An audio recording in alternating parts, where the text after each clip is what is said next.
Сайн байна уу? Намайг Бод гэдэг. Би ICT Group-ийн CIO байна.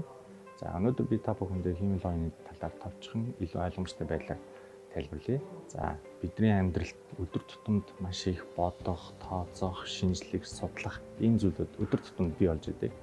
За энэ бүгдийг их хэмжээний мэдээлэл өгөгдөлтөөр тулгуурлаад тэр процессыг илүү үр бүтээмжтэй, ойлгомжтой, хүртээмжтэй, үр ашигтай болгох тэр арга хэлбэр технологийн шийдлийг л хиймэл оюун ухаан гэж хэлээд байгаа юм. Хиймэл оюуныг ашиглаж байгаа бүтээгдэхүүн систем өдөр тутмын амьдралд маш их байна. Бидний өнөөдрийн ашиглаж байгаа програм, аппликейшн бүгд л цаана хиймэл оюуныг ашиглах боломжинд бүрдсэн байна. Жишээ нь манай ICT Group эрүүл мэндийн салбарт, санхүүгийн салбарт өдөр тутмын амьдралын хэмнэлд зориулсан хиймэл оюуны бүтээгдэхүүнүүдийг хөгжүүлээд явж байна. Эрүүл мэндийн салбарт маань бид нар уушигны эрдэнэтхэн зурган дээр хиймэл оюун дээр суурилсан бүтээгдэхүүн хөгжүүлэлт хийж байгаа.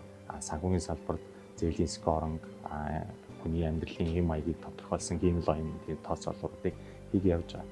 Хиймэл оюуныг бид нар ашиглаад бүтээгдэхүүн хийнэ гэхээр тэр систем хүлтээг хиймэл оюунд суурилсан гэдэг ойлголт байгаад байдаг. Гэтэл хиймэл оюуныг ашиглах юм бол илүү үр бүтээмжтэй, илүү үр ашигтай, илүү хэрэглээтэй, олон талд ашигтай тийм бүтээгдэхүүн болж байгаагаараа илүү даваа талыг үүсгдэг. Тэгэхээр энэ маань өдөр тутамдаа нэвтрээд ашиглагдаад явах нь бол зүй ясна.